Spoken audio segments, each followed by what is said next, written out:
Hey guys, welcome back to the channel. I am in beautiful sunny Pensacola, Florida, the home of the Blue Angels and the cradle of naval aviation. We have a beautiful Navy Blue Angel plane behind us that's gonna get all the love that we can bring from Sparrowhawk on it this week. Stay tuned, this is gonna be a fun video. Hey there, fellow aviators and detailers. Welcome to my channel, The Plane Detailer, where we embark on an incredible journey around the globe, diving deep into the art of aircraft detailing. I'm Brandon, owner of Sparrowhawk Houston and a proud trainer for the Aviation Detailing Association, known as the ADA.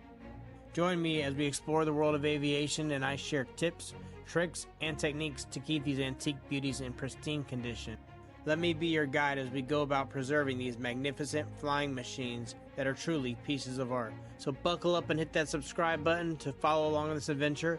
Let's preserve the legacy of these aircraft together, one detail at a time. Hey guys, welcome back to another episode here. I am in sunny Florida, in Pensacola, Florida, with our destined location, Brian here. And I'm gonna give him a couple minutes to introduce himself and tell us what you were doing today. Go ahead. Hey, good morning. So we're out here in Pensacola.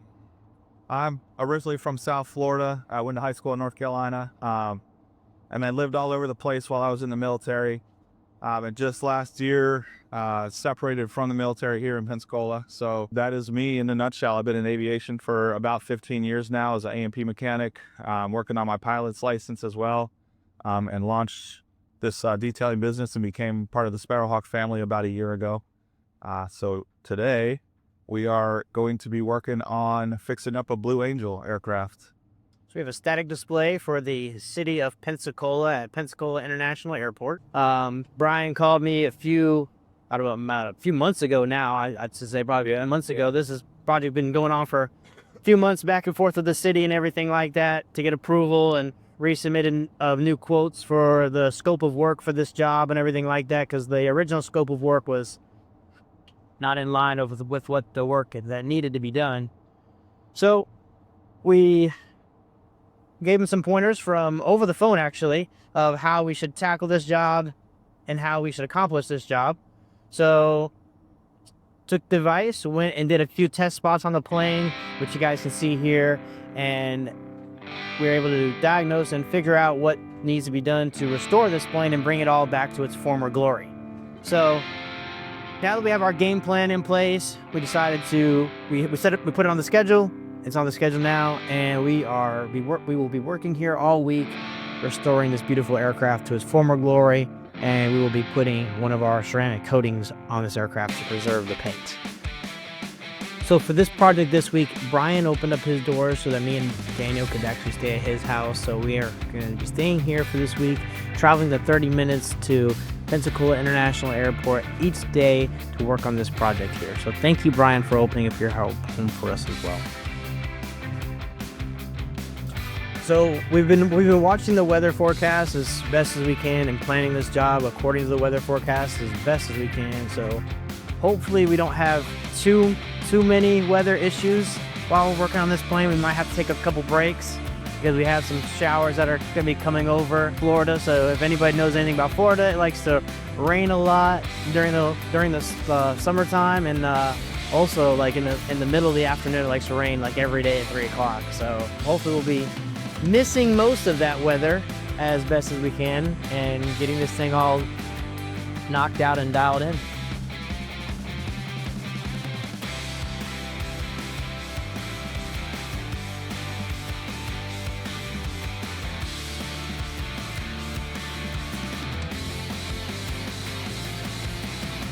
We kick things off by giving the aircraft a thorough wash using our Skyglide rinseless wash. This step helps safely remove loose debris, bird droppings, and any surface grime, setting up for a clean inspection of the surface. So the main reason we were called in was a failed coating on this aircraft, and our first approach was to try a traditional removal method. So there's two methods for removing a traditional coating. There's a chemical and a physical, really. So the chemical would be a chemical abrasion. We're using a chemical to physically strip a coating off the surface. The second would be a physical abrasion, where you're physically doing something to the surface to remove that coating. So our first step was to try a chemical stripper of the surface, and it became clear after several attempts that these were not cutting it. So then we switched gears, and we found the only way to remove this failed coating was through physical abrasion. Physical abrasion, we started with 320 grit and worked our way up through 400, 600, 800, 1000, and finished with a damp 1500 grit sanding. This careful progression ensures we remove the coating while protecting the aircraft surface. Now you see me and Daniel here doing a lot of hand sanding, and the reason why we're doing a lot of hand sanding is because on the left side of this aircraft we're noticing that there's a lot of divots in the paint where there's been a lot of hail damage on this airplane. So we're trying to get into all those little divots and everything like that to get all that failed coating up out of there, and also we're sanding in between these vortex generators in these really small places that our machine sander cannot really get into effectively. While we are doing all that, we have Brian running our machine sander, so he's using a 5-inch machine sander to hit all these big spots here, and then he's hitting it and he's sanding it all the way up from 400 all the way up. We're gonna let Brian do his thing with our 5-inch machine polisher here. He's working on the fuselage, he's working on the tail, the horizontal, the tops of the wings, while me and Daniel work on all the vortex generators and all the tight spots that the palm sander really can't get to on this plane, which is not very many places, just these little top places on the wings here, on the right and left side wing here.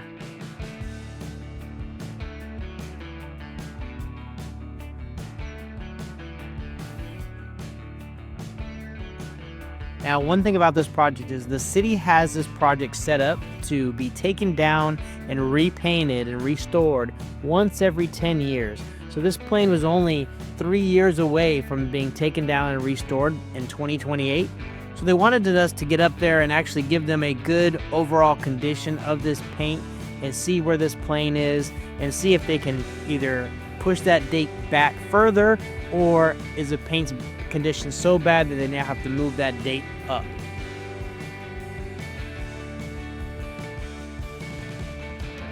Clearly, as you see, the right side of this fuselage, the right side of the wing is really hammered. A lot of that paint was already flaking off before we even got started. So we went ahead and let the city know that this part of the plane, at least the right side of the fuselage, will definitely need to be repainted for sure. They said, okay, that's not a problem. We're going to be submitting them another estimate. There's going to be a part 2 to this video of us coming back and repainting this whole right side of this plane and anything else that needs to be done as well. But for now, they want us to go ahead and still go with the scope of work, remove the previous coating, polish the plane back up, and still coat this thing. So we're going to be putting our 1-year Charlie ceramic coating even on the right side of this plane. That way it does have some protection on there. Then when we come back in a few months to do the rest of the repainting, it won't be that much that we got to take back off, and then we can go ahead and recoat this thing after repaint it. Now the one thing about this job is, since this job was out in the public area at all times, we have to actually load and unload the car every single day when we're done. It's not like we're inside of a hangar where we can just unpack the car one time and have all of our stuff right there at the job site ready to go. If we leave our stuff overnight at this job site, our stuff's gonna be taken.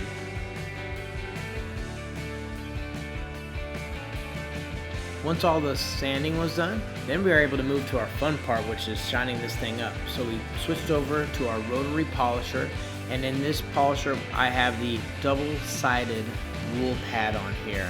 And let me tell you about this little pad here. So it's a low pile wool pad, so the fibers of this wool pad don't stick out really far like the twisted wool from the Rupes one. So this is a Merca pad, I want to say, on here.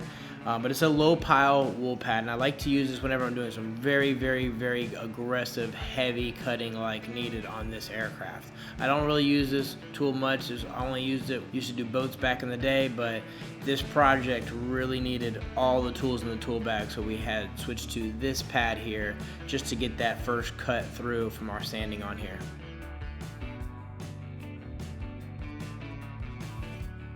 Now, after we get all the sanding and polishing done and the prep, we have Daniel coming by and starting to lay down our Charlie ceramic coating on all the fuselage here. That way, as soon as we're getting done polishing and prepping everything, part of this aircraft that is done can go ahead and start to get coated as we move on to the other sections of this aircraft. So, Brian, give us a little history about Pensacola and the Blue Angels and why the Blue Angels mean so much to the city here in Pensacola. So Pensacola, Florida is the home of the Blue Angels. So their home station is on NAS Pensacola here. And then they detach out to different places around the country for shows and practices and things like that. But they always return home here. So Pensacola, Florida, you know, has a huge Blue Angel fan base. Everybody here loves the Blue Angels. They do flybys and practice here multiple times a week when they're in town. When I was in the Navy, I had a few friends that were mechanics for the Blue Angels. You know, it's like a big family, and they're really tight-knit. They take it very seriously, obviously. I'm sure everybody's familiar with the Blue Angels, but everything they do is precision and perfect, you know? Again, Pensacola, Florida is just a kind of their hub, and the population here just goes crazy for them. We love watching them fly and practice. We show up to all their shows. There'll be hundreds of people sitting in the Walmart, Target parking lots in the backs of their trucks just watching them practice. The city, obviously being as proud of the Blue Angels as they are, they have multiple static displays, Blue Angel aircraft, retired Blue Angel aircraft around the city. How many static displays would you say is in the city of Pensacola of the Blue Angels? I would have to guess at least a half a dozen. There's a rest stop up the highway a few miles, probably 10 miles from here. And they have 2 or 3 at least Blue Angel static displays. There's a couple parks downtown, memorial parks and military parks and things like that with different military aircraft static displays. And we also have the Naval Aviation Museum here on NAS Pensacola, which is, as far as I know, one of the biggest military aviation museums in the country. Just packed full of all old military aircraft, Blue Angel aircraft, retired Blue Angel aircraft, you name it. Beautiful museum. So I've gotten, honestly, the privilege, especially being a Navy veteran, to work with the Navy's aircraft loan manager and kind of get their vision of, you know, how they want these aircraft to be taken care of. And now I get to go and do that and take care of these airplanes and make sure that they stay in as good a condition as possible, so that, you know, they can we continue showing off the aircraft to the community. Now, this rear empennage area of this aircraft, it was a lot of fun to work on. After all the rest of the sanding and cutting and polishing that we've been doing, this aircraft was so hot working on it in the middle of the summertime here.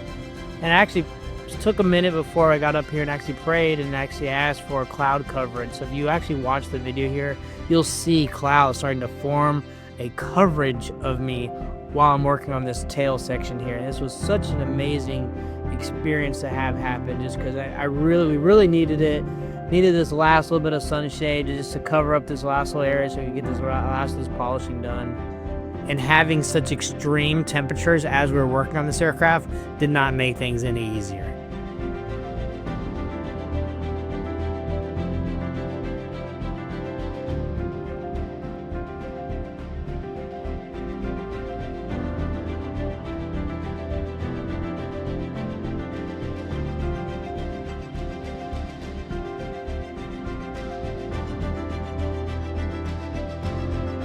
Now, one thing about this shot here is I wanted to show you guys how difficult it was to get these ladders in these positions to work on this aircraft. This aircraft is not flat on the ground.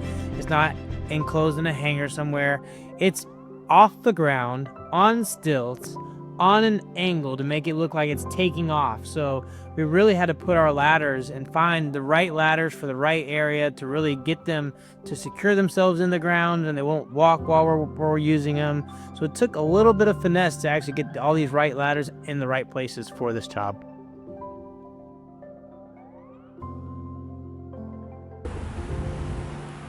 Touching up some of these little spots right here.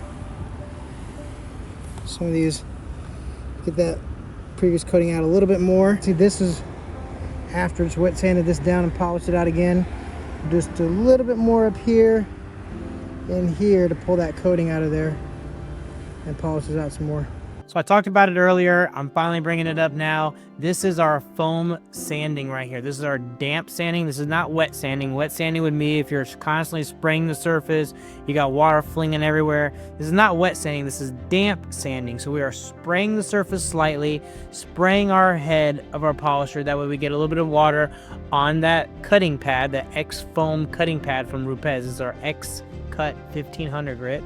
And we're wanting it to foam up there on the surface, because what that's doing is it's showing us that it's actually working on the surface and cutting out the defects that we want. And then whenever the foaming starts to go away, that's a good indication to us that all the abrasives that are on that foam disc sanding paper are no longer there, and we need to swap to a different sanding disc. Once all the sanding is done, then I can work on the next part, which is going to be the cutting part, and that's going to be with the rotary polisher.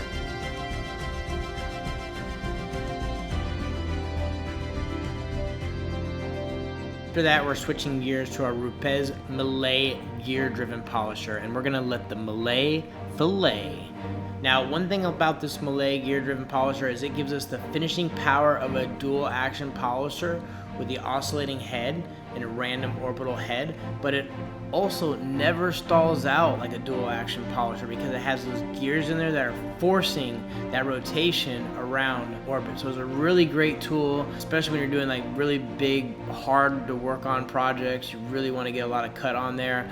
I love using this tool, especially coming behind the rotary. It really cleans things up and really restores that gloss.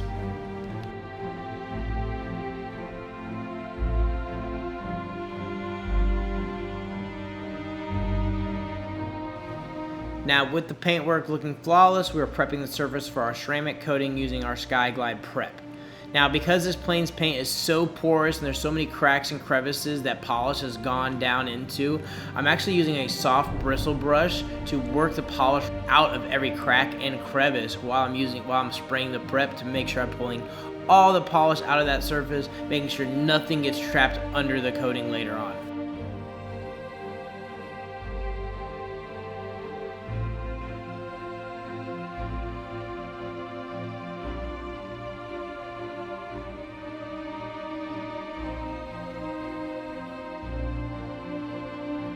And the final step, we're applying our Charlie ceramic coating. This is our 1-year ceramic coating. This locks in the gloss and protects the finish. Since this Blue Angel sits outside year round, we'll be back every 6 months to wash and reapply this coating, keeping it looking its absolute best. Now for our ceramic coating here, we are spraying it and hand applying it.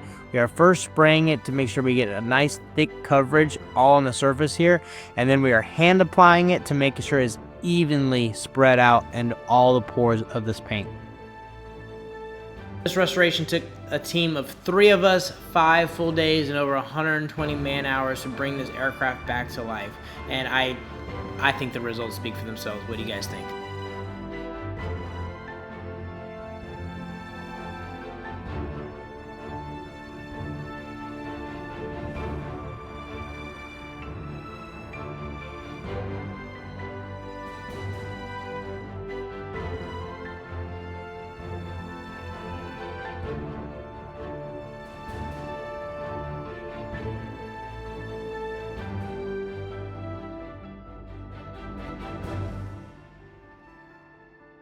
And thank you guys for joining us on this journey. If you want to see more projects like this, don't forget to subscribe and follow along as we keep preserving aviation history one plane at a time.